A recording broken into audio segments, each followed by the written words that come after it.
This is my 2007 Sequoia, showing you a couple issues we're having. Really the first, I wouldn't even call it a major issue. I was towing the boat through Delray Beach on the way back from the Keys.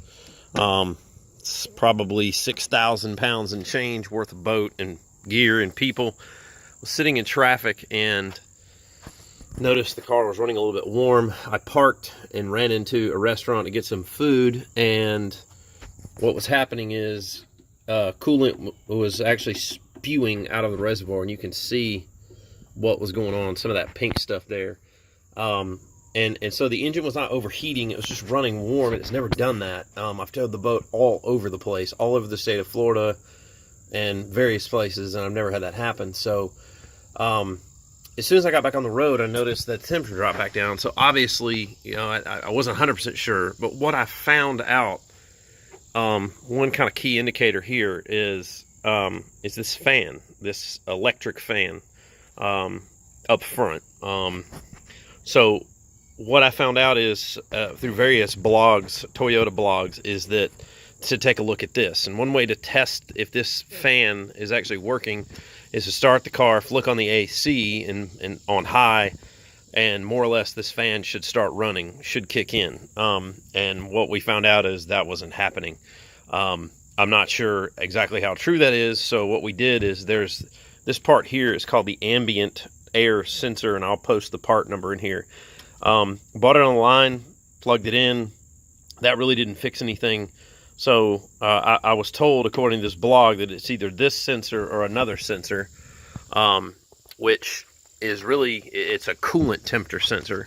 And that's what I'm going to show you today. This is my particular part number. I want to warn you, there's a lot of things to learn from this video that no one else talked about. I actually ordered the wrong part, even though I put my VIN number in on one of these Toyota websites. I went to a local dealer.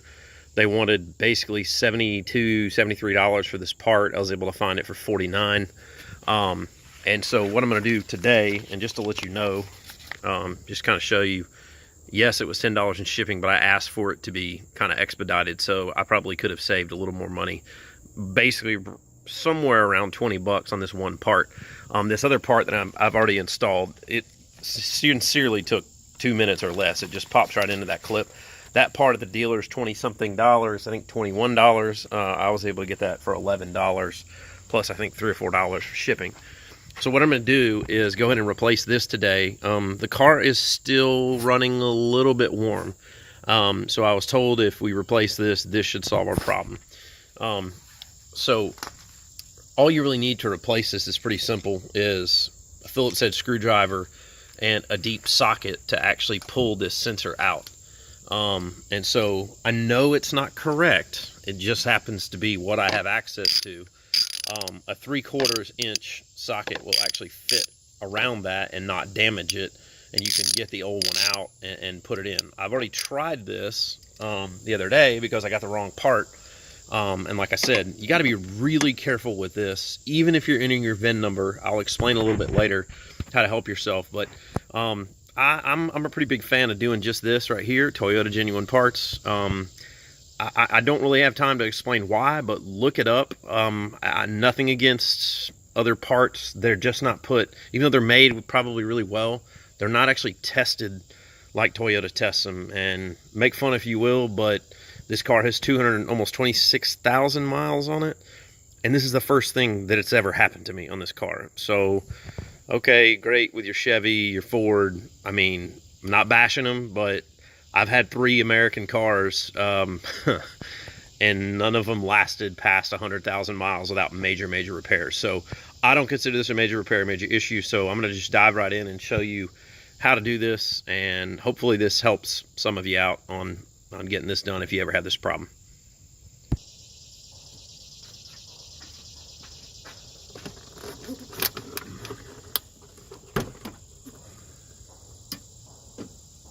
Take that retaining ring off, set it aside. What you got to do is unclip these vacuum lines on this air breather system. I don't know what the official name is, and I don't really care. So there's a hose on the back. Just be careful. Mine are pretty pretty fragile. They probably need to be replaced or repaired. I'm gonna pop that line out there and really just try to get that out of my way so I can get access to this here.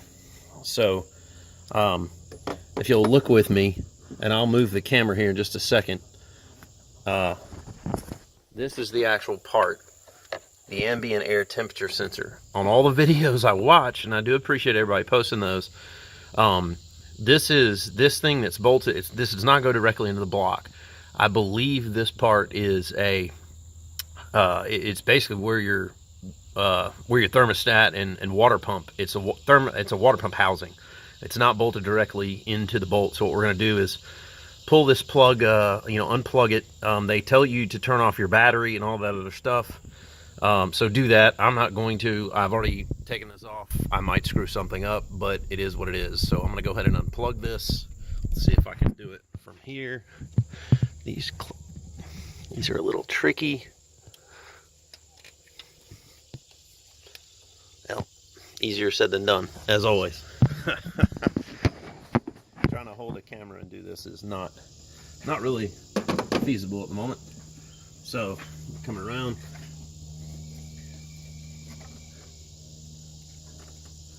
All right, and there you see. So all I did was squeeze down, pull out. Now I'm going to take my wrench. And there it is in question. First thing that made me think, or made me sort of realize that I got the wrong part from the dealer, even though I did include my VIN number, as they told me I did not, was that the plug head, as you see, that's white. The part that came was black. That doesn't always mean everything, but I'm going to go ahead and put this camera down so I can actually pull this sucker out.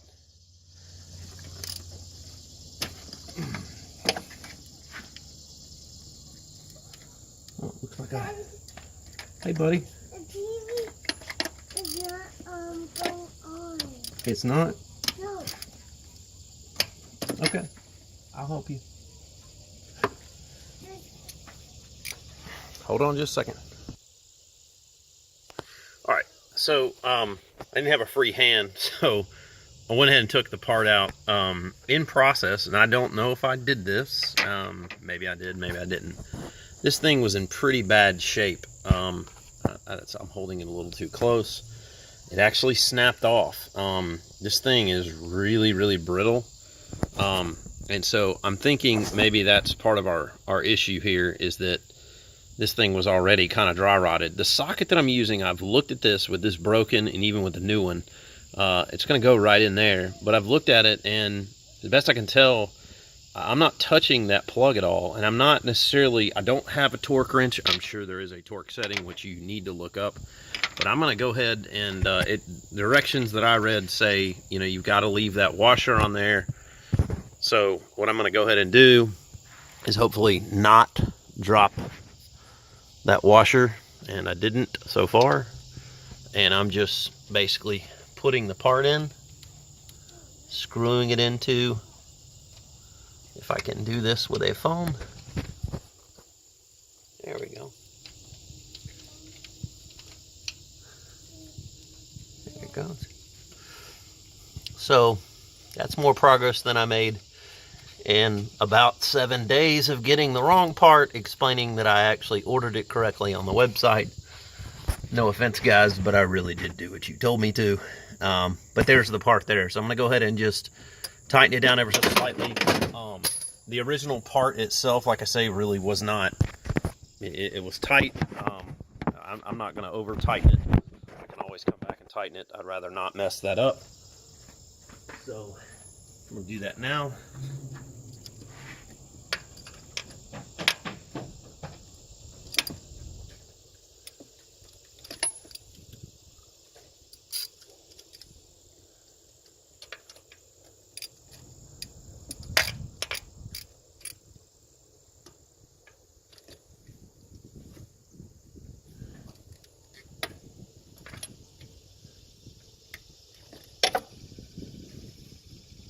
All right, that's it.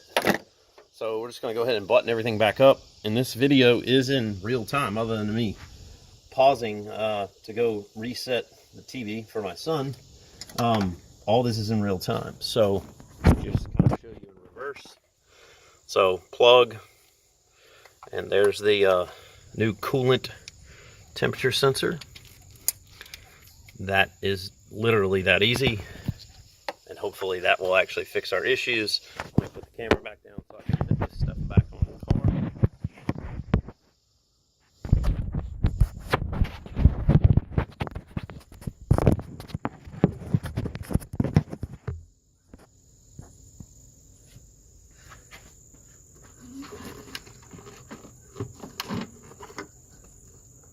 I would say that's probably the hardest part. Don't forget your ring.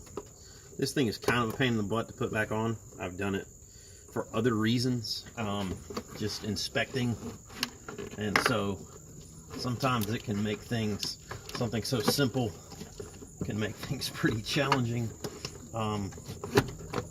There we go.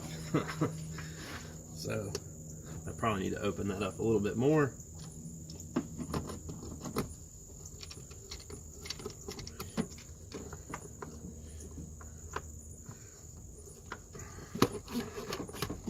And I would maybe just suggest putting in the bottom first, if you can. I'm struggling with this again. Then do the top. There we go.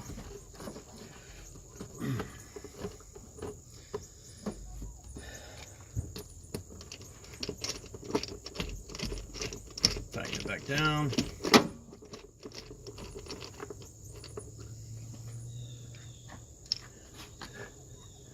Make sure you get all your lines tight back in.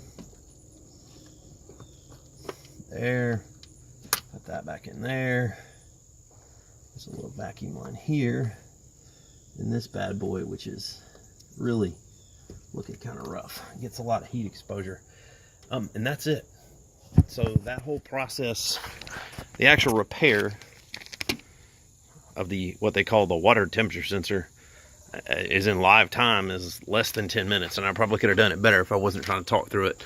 But overall, another thing just to point out, with this particular engine, the 4.7, which is put in a bunch of Toyota vehicles, Sequoias, Tundras, is where in the heck is that thing located?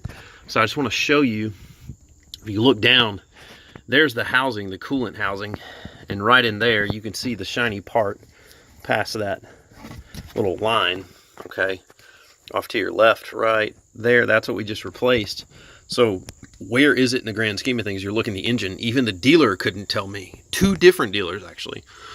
They're like, I don't know. I'm looking at the diagram. I can't find it. You'll have to talk to the mechanic. So overall, where is that part? It's something the schematics really don't help with. But if you take this breather assembly off, it'd be super easy to access. Maybe that might be easier to do it that way. But right down in there. So it's really the only part that looks like that on that housing, on the coolant, the water pump housing, which is where the thermostat and everything else is. So anyways, I hope you learned something from this. What I will post in the description are some ways, some websites that you can use as opposed to going to the dealer. I'm not a Toyota hater dealer, but I am all about using Toyota genuine parts. And so I've done this, and I keep doing this, and you literally end up saving, on the average, about 30 to 40%, sometimes a little bit more, sometimes less, depending on shipping. And I do give the local dealer an opportunity, just to let you know. I mean, I'm a small business owner, and I'm not trying to scheme anybody, but I went to the dealer. I'm like, look, there's to my local dealer here in town, and I told him, I said, guys, I found this part. What is your list price? Can you help me on it? Even if it was 5 or 10%, I probably would have said, yeah, let's just go ahead and get them. They get them in 24 hours. They're super helpful. They come from Atlanta. But, I can't help. Basically, so to buy this part and this ambient air temperature sensor to get this bad boy running, I think all total, I think you saw on that end was $56 and $11. So what is that? $65 plus another $4 or $5 shipping on this other part that you see here. So let's give it a whirl and see what happens. And hopefully that works. So I've cranked the car, and automatically I've noticed a difference here is that this fan is already running. And the air conditioner's on, it's on max cold, it's on front and back. I know the back is its own separate system, but what the hey, I'm just testing it. I know that seems in the image like it's running pretty slow. It's not. I think that's just the camera. That thing's flying. But one thing I did do that you'll notice sometimes is a little deceiving is you've got your big fan back here that's running all the time. More or less, it's got a clutch assembly. That sucks air through the air filter. And so when I opened the hood, this thing air was being sucked through and this fan was running. You can see, hopefully you can tell that thing's moving pretty quick. So looks like we've got our problem solved. The only way to test it is to basically get in traffic, tow the boat, see what happens.